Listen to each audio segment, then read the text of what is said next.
d'un architecte, d'un concepteur. Il va aussi bien du paysage à l'objet qui nous entoure. Et c'est comment on arrive à travailler le mieux finalement la médiation entre le corps et l'environnement, qui peut être tactile avec un objet, ou vraiment dans un énorme espace. La notion de paysage, elle est extrêmement... je veux dire, c'est la première dimension. Parce que quand on s'implante dans un site, on s'implante d'abord dans un site, dans un contexte, dans un paysage qui existe. Et je veux dire, c'est un énorme travail de l'architecte. Comment imaginer finalement cette relation entre paysage et construction, environnement et construction. Et comment on habite l'environnement. Dans le projet du Cube Orange, vous remarquez qu'il y a un énorme atrium, un évitement. C'était en fait pour faire rentrer le paysage à l'intérieur du bâtiment. On était face à un magnifique paysage et on se disait, bon, il faut que le maximum de personnes puissent en profiter, puissent le voir. Alors moi j'ai beaucoup réfléchi à cette question d'à quoi servent les biennales. On en parlera demain lors du débat.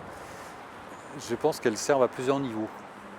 Elles servent à un niveau politique, c'est-à-dire que les élus, pas seulement Alain Juppé, mais les élus, à quels que soient les niveaux, les décideurs, tout d'un coup ont devant eux une problématique urbaine à très très grande échelle. Même les services, de temps en temps, sont sur des micro-trucs et tout d'un coup, la problématique s'élargit à la métropole. Donc ça sert à ça sert à remettre à flot, on va dire, toute cette pensée autour de la ville qui est souvent fragmentée.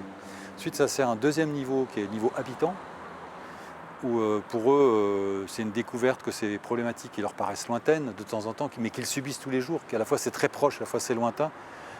Une bonne agora, on leur donne accessible, on leur rend accessible ces problématiques-là. On leur explique, on leur décortique comment se fait la ville, comment se constitue un paysage, etc.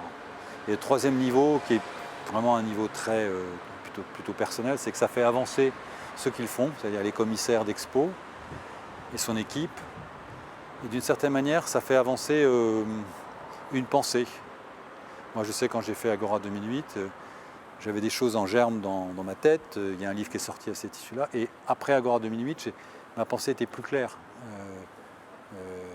Le niveau théorique de ce que je défendais était beaucoup plus clair, beaucoup plus fort.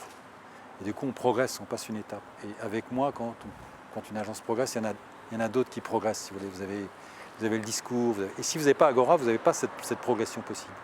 Ou d'une autre façon, plus laborieuse, un peu par l'enseignement, mais ça reste autour des étudiants. Agora, vous sortez tous, vous devez montrer ce que vous avez dans la tête, et même si vous n'êtes pas un grand chercheur théoricien, vous êtes un praticien un peu chercheur, un peu théoricien peut-être, mais le pas pour le franchir, l'Agora, c'est génial. Donc ces niveaux-là sont très différents, et je trouve qu'elles sont nécessaires, ces Agoras.